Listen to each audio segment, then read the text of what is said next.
देखो, मध्यकालीन जो हम लोग कहते हैं ना, मध्यकालीन समाज होता है, ठीक है। जैसे आज हम लोग करें कि हम लोग 21वीं सदी में जी रहे हैं, तो क्या मध्यकालीन समाज आज नहीं है? जिस भी सोसाइटी में धर्म का बोलबाला होगा, सारा काम धर्म के आधार पर होगा, रूढ़िवादिता मौजूद रहेगी, महिलाओं का सम्मान नहीं होगा, निर्णय जो है वो आज भी जमींदार और सामंत लोग ही करेंगे, तो समझ लेना कि वह समाज क्या है? मध्यकालीन है। ऐसा नहीं हम कह सकते कि सल्तनत काल में कोई चीज शुरू हुआ और औरंगजेब के मृत्यु तक समूचा क्या है? मध्यकालीन भारत है। मध्यकालीन भारत तो आज भी है। तुम भारत के बहुत सारे ऐसे क्षेत्र में चले जाओ जहां महिलाओं को आज भी कहते घर में रहो घूंघट ओढ़कर, तुमको पढ़ना नहीं है। आज भी जातिवाद है, आज भी धर्म के नाम पर तुम देखोगे अत्याचार है ना। ये सब क्या है? समाज की मध्यकालीनता को दर्शाता है। आधुनिकता क्या? आधुनिकता विचार होता है, आधुनिक विचार होता है। जैसे जो भी समाज तर्क को महत्व देता है, तर्क को, भावना को नहीं, तर्क को महत्व देता है कि हाँ ये चीज हो सकता है कि नहीं। जैसे तुम सती प्रथा देखे, सती प्रथा तर्क के आधार पर देखोगे तो गलत था, लेकिन धर्म के नाम पे तो चल रहा था। आज भी तुम देखो दुनिया में कई ऐसे देश हैं और भारत में ही कई ऐसे प्रांत हैं और कई ऐसी जातियां हैं जो आज भी तुम देखोगे कि आधुनिक नहीं हो पाई है, वो आज भी मध्यकालीन युग में ही जी रहे हैं। जैसे इस्लाम की ही तुम बात कर लो, इस्लाम आज भी आधुनिक नहीं हो पाया है। तुम इस्लाम में कई ऐसी प्रथाओं को देख लो, तुमको लगेगा कि आज भी इस्लाम मध्य युग में ही जी रहा है। जैसे जो मुस्लिम पेरेंट्स अपने बच्चों को पढ़ाते हैं मॉडर्न स्कूल में, अंग्रेजी की शिक्षा देते हैं, साइंस को महत्व देते हैं, ठीक है ना, लड़कियों को पढ़ने भेजते हैं, ये पर्दा प्रथा नहीं करते हैं, तो समझ लीजिए कि परिवार आपका क्या है? आधुनिक है। लेकिन ऐसे कई मुस्लिम फैमिलीज हैं जो बच्चों को पढ़ने आज भी मदरसा भेज रहे हैं, आज वही कुरान की शिक्षा दे रहे हैं। तो कुरान की शिक्षा लेना गलत नहीं है, लेकिन सिर्फ कुरान की शिक्षा और बाकी सब छोड़ दो, ये क्या है? मतलब आप उसको एक धार्मिक रूप से मजबूत व्यक्ति बनाना चाहते हैं, लेकिन ये कैसा समाज का उदाहरण है? मध्यकाल का, ठीक है। अंग्रेजों के आने के बाद भारत में क्या हुआ? अंग्रेजों के भारत में आने के बाद कुछ तर्क वितर्क शुरू हुआ। जैसे उन्होंने एशियाटिक सोसाइटी बनाया हो, चाहे थियोसॉफिकल सोसाइटी बनाया, तो धर्म के नाम पर भारत की जो पुराने रीति रिवाज है उस पर सवाल खड़ा होना शुरू हो गया।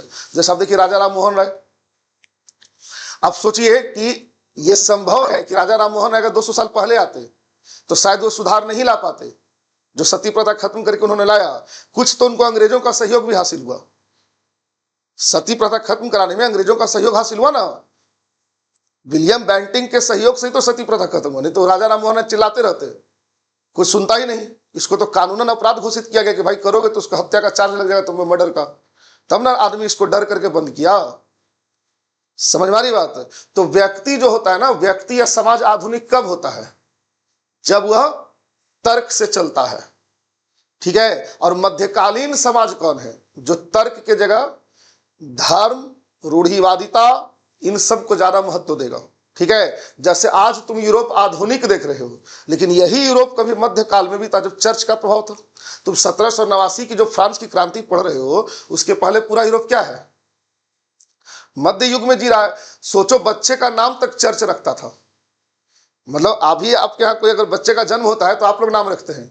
ये मध्य युग का यूरोप देखो, सबसे ज्यादा अगर कहीं मध्य युग रहा है तो यूरोप में रहा है, जहां चर्च हर मामले में इंटरफेयर करता था। बच्चा क्या पढ़ेगा, बच्चे का क्या नाम रखा जाएगा, सब चर्च डिसाइड करता था। तो आखिर इस चीज पर प्रहार किया गया। आप देखे होंगे एक बहुत बड़ा फिलोसफर हुआ मार्टिन लूथर किंग, बोलो, जिसने प्रोटेस्टेंट धर्म चलाकर उसको तोड़ा। तो आप देखिए कि यूरोप कब आधुनिक हुआ? जब पुनर्जागरण काल आया, धर्म सुधार आंदोलन आया, उसके बाद यूरोप आधुनिक हुआ। समझ गए? भारत में भी अभी मध्यकाल चल रहा है। पूरा भारत एक साथ आधुनिक नहीं हो गया है। अगर तुम बात टेक्नोलॉजी की करो तो हम लोग अभी भी तुम देखोगे कि घर में मिक्सर यूज करते हैं, लेकिन इसी भारत में कई ऐसे जगह जहां भी सिलबट्टा यूज हो रहा है। तो पूरा का पूरा समाज कभी भी एक साथ आधुनिक नहीं होता है, ठीक है। पूरा का पूरा समाज एक साथ मध्य युग में नहीं जीता है। तो जब भी हम इतिहास पढ़ेंगे तो इस चीज को ध्यान में रखेंगे। बात समझ में आ रही है कि नहीं आ रही है? पूरा समाज एक साथ मध्य युग में नहीं होता है, ठीक है। अब जब हम कह रहे हैं कि 1707 से आधुनिक भारत शुरू हुआ, तो तुम्हारा तो पहला सवाल यही दिमाग में आना चाहिए था। जब इतिहास पढ़ रहे हो तो पहले तुम्हारे दिमाग में आना चाहिए था कि भाई 1707 में अचानक से क्या घटित हो गया कि इसको आधुनिक भारत लोग कहने लगे। विवादित है। देखो इतिहास में ना बहुत सारा डिबेट है, बहुत सारा विवाद है, बहस है। एक बहस है कि इतिहास का कालखंड कैसे रखा जाए, कहां से कहां तक को प्राचीन माने, कहां से कहां तक मध्य युग माने। जैसे जब तुम देखोगे गुलाम वंश से लेकर मुगल वंश तक भारत में धर्म का बोलबाला रहा है। सारे निर्णय कौन करते थे? उलेमा, मौलवी। ये सारे राजा किसके प्रभाव में थे? जो जितने भी सुल्तान और बादशाह हुए, ये किसके प्रभाव में काम कर रहे थे? उलेमा के प्रभाव में काम कर रहे थे। जो उलेमा कहता था वही करते थे। समझ आ रही बात है? दिल्ली में 3 ही किंग ऐसा बैठा जो उलेमा को ताखा पर रख के काम किया। उसमें एक था मोहम्मद बिन तुगलक, अलाउद्दीन खिलजी और ये अकबर। ये तीनों जो है ताखा पर रख दिया उलेमा को कि भाई तुमसे हमको कोई लेना देना नहीं है, जो मेरे मन में आएगा बढ़िया डिसीजन हम करेंगे। बाकी आप देखिए सब प्रभाव में थे। मोहम्मद बिन तुगलक भी प्रभाव में नहीं था उलेमा के, इसीलिए तो उसके खिलाफ उल्टा पुल्टा लिख दिया सब इतिहासकार लोग, उस समय का इतिहासकार लोग। खिलजी भी नहीं भाव देता था, अकबर भी भाव नहीं दिया, लेकिन बाकी सारे जो किंग हैं वो तो धर्म के नाम पे भेदभाव कर रहे हैं। अब समझ आ रही बात? तो 1707 कहने का अर्थ यह कि औरंगजेब की मृत्यु के बाद भारत में कौन एक्टिव हो गए? अंग्रेज ज्यादा एक्टिव हो गए। अंग्रेज आए तो थे बहुत पहले, अंग्रेज भारत में आ गए तो 1600 ईस्वी के बाद, लेकिन भारत की राजनीति में इंटरेस्ट लेने लगे कब? औरंगजेब की मृत्यु के बाद। ठीक है, तो इसीलिए कुछ इतिहासकार जो है 1707 को आधुनिक भारत की शुरुआत मानते हैं, लेकिन यह बहुत ही गलत है। एक प्रकार से देखो तो तुमको लगेगा कि अंग्रेजी दृष्टिकोण से हिस्ट्री लिख दिया गया भारत का, कि अंग्रेज आए तब भारत आधुनिक हुआ, यह ऐसा साउंड कर रहा है। दूसरा चीज क्या है कि भारत में आधुनिक शुरुआत कब हुई? जब राजा राम मोहन राय जैसे जो फिलोसफर थे, उन्होंने जब समाज की कुरीतियों के खिलाफ आवाज उठाना शुरू किया, और समाज में जो धर्म सुधार आंदोलन है, जैसे सती प्रथा का समाप्त होना, शिशु वध होता था भारत में, बच्चों की बलि दी जाती थी, वो खत्म हुआ, ठगी प्रथा खत्म हुआ, विडो रीमैरिज एक्ट आया, ठीक है ना, तो सब समाज में सुधार होने शुरू हुए। तो लोगों का कहना है कि भाई आधुनिक भारत की शुरुआत यहां से होती है।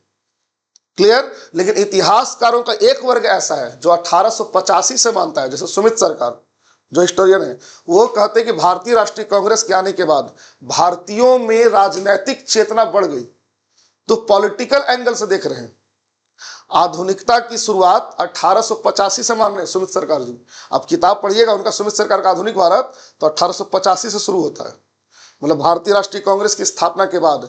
तो आधुनिक भारत कब से माने, इसी को लेकर बहुत ज्यादा डिबेट है, ठीक है ना। लेकिन चूंकि आप लोग जब एसएससी का तैयारी करते हैं, रेलवे का तैयारी करते हैं, तो आप सिर्फ फैक्ट पढ़ते हैं कि कहां से कहां तक, उसको ये तुमसे कभी पूछेगा भी नहीं, एग्जाम में कभी नहीं पूछेगा कि आधुनिक भारत का शुरुआत कहां से होता है, क्योंकि क्वेश्चन ही बहुत इलॉजिकल है।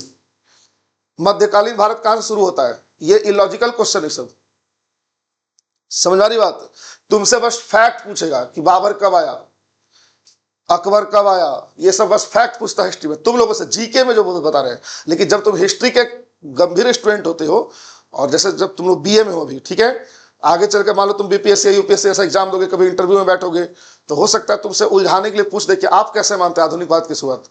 अब मान लो सामने तुम्हारे से इंटरव्यू जो बैठा उसको तो ज्यादा नॉलेज है, तो वो तुमसे सवाल कर सकता है कि आप आधुनिक भारत यहां से कह रहे हैं, कैसे कहिएगा कि यहां से शुरू होता है कि वहां से शुरू होता है। तो भाई आपको बताना पड़ेगा कि बहुत डिबेट है इस पर, और तुम्हारा दृष्टिकोण क्या है वो भी तुमको रखना पड़ेगा वहां पर, ठीक है। तो डिबेट बस यही है कि आधुनिकता क्या है। आधुनिकता विचार से संबंधित चीज है। पहले विचार आधुनिक होता है, तब समाज में टेक्नोलॉजी आता है। बात समझ गए? जिसने भी धर्म को चैलेंज किया वही टेक्नोलॉजी लेकर आया। जो धर्म पर आधारित है, जो धर्म पर आश्रित है, समाज कभी टेक्नोलॉजी नहीं ला सकता है। जैसे तुमको एक उदाहरण बताते हैं, जितने अरब कंट्रीज हैं, अरब, उस सभी धर्म पर चलने वाले देश हैं। थियोक्रेसी है, चाहे पाकिस्तान हो, सऊदी अरब हो, यही सब। अब देखिए कहां कोई टेक्नोलॉजी है, क्लियर है ना। लेकिन जो धर्म से आगे जाकर सोचता है, साइंस पर, वही टेक्नोलॉजी लेकर आ सकता है। तो अभी भी पूरा मिडिल ईस्ट क्या जी रहा है, मध्य युग में है। तुम देखो अभी महिलाओं को बाहर निकलने का परमिशन नहीं है, महिला अकेले सफर नहीं कर सकती। अफगानिस्तान अभी भी क्या जी रहा है, मध्यकाल में जी रहा है, नहीं जी रहा है क्या अफगानिस्तान। लेकिन भारत में ही तुम देखो, भारत में लोगों के कपड़े बदल गए। टेक्नोलॉजी बहुत चेंज हुआ है, लेकिन अभी भी हम लोग का बहुत सारा जो विचार है वो मध्यकालीन है। तो हम लोग वे लोग हैं, हम सभी जो आधुनिकता और मध्य युग के बीच झूल रहे हैं। कुछ विचार हमको लगता है कि नहीं ये होना चाहिए, लेकिन अंदर से बदलने के लिए तैयार नहीं है। जैसे जातिवाद टूटने का नाम नहीं ले रहा है। समझ गया ना? ये सब क्या दिखा रहा है कि हम अभी भी हम लोग कहां जी रहे हैं? मध्य युग में जी रहे हैं। कपड़े आधुनिक हो गए, गैजेट्स आधुनिक हो गए, मोबाइल एक से एक आ गया है, गाड़ियां आधुनिक हो गई, एआई की दुनिया में जी रहे हैं, लेकिन विचार आज भी क्या है? मध्य युग वाला है। ठीक है, अब ये जो मशीन्स हैं, जो गैजेट्स हैं, या तो ये हमें आधुनिक बना दे। कैसे? जैसे गैजेट्स जब हमारे हाथ में आया तो हम लोग दुनिया से जुड़े। आधुनिकता का जहां जहां प्रसार हुआ था, जैसे मुंबई जैसे शहरों में, न्यूयॉर्क जैसे शहरों में, है ना, तो वहां का खबर, वहां का लाइफ स्टाइल हम लोग क्या कर रहे हैं? एडॉप्ट कर रहे हैं। अब कहीं ना कहीं धर्म की उन कुरीतियों पर अब प्रहार किया जा रहा है। किसके द्वारा? जो गैजेट्स, जो इंटरनेट आया, इंटरनेट ने धर्म की बहुत सारी कुरीतियों पर सवाल उठा दिया। अब वे लोग भी सवाल पूछने लगे हैं जो कभी किसी चीज को सच मानते थे, आज इंटरनेट के जमाने में उसको क्या मानते हैं? गलत। क्योंकि इंटरनेट के द्वारा उन तक सूचना आ जा रहा है, चलकर खुद से लोग एक दूसरे से जुड़े हैं। ठीक है, तो कहीं ना कहीं गैजेट्स क्या कर रहा है? आपको आधुनिक बनाने का काम कर रहा है। तो कुछ मामलों में हम लोग अभी भी क्या है? मध्ययुगीन है, कुछ मामलों में क्या है? आधुनिक है। बस यही मध्य युग और आधुनिकता का पहचान होता है। ठीक है, कोई इसका समय और कालखंड नहीं है। एक ही समय में दुनिया आधुनिक भी हो सकती है, मध्ययुगीन भी। हम ही लोग हैं, एक ही समय में मध्य युग में भी जी लेते हैं। जैसे ही घर की बहन बेटियों में बात आता है, तुरंत हम लोग कहते नहीं नहीं ऐसा नहीं होगा, लड़की ऐसे कैसे करेगी। तुरंत हमारा दिमाग कहां चला जाता है? मध्य युग में। अब फिर तुरंत हम लोग आधुनिक भी हो जाते हैं कि भाई 21वीं सदी में जी रहे हैं, ऐसे कैसे नहीं हो सकता है। ठीक है, तो ये डायलेमा तो हम लोग खुद ही अंदर भरे हुए हैं। तो जो एक व्यक्ति में जो डायलेमा है वो तो पूरे देश का है, पूरा देश इसी में जी रहा है, भारत। क्लियर है? तो कह सकते हो कि अभी भी हम लोग पूरा आधुनिक नहीं हुए। हमारा जो गांव है भारत का, विलेजेस, वो आज भी मध्य युग में जी रहा है।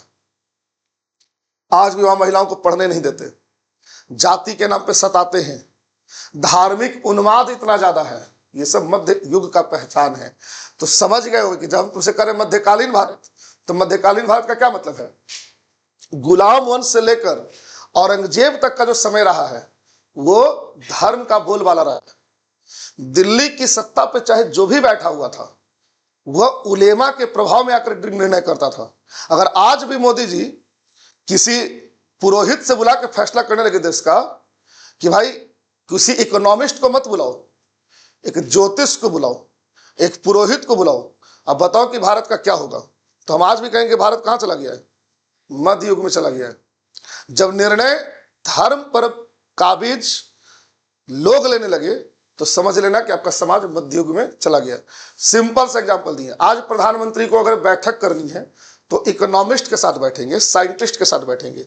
लेकिन अगर यही प्राइम मिनिस्टर हमारे किसी पुरोहित ब्राह्मण को बुला के बैठक करने लगे और देश पर चर्चा करके बताइए पंडित जी कौन सा ग्रह जो है भारत में प्रवेश किया है अभी, इसका क्या निवारण होगा, तो भाई ये तो थोड़ा समझ में आ रही बात। तो हम कहेंगे कि फिर से देश कहां चला गया है? मध्य युग में चला गया। क्योंकि पहले के लोग भी तो यही काम करते थे।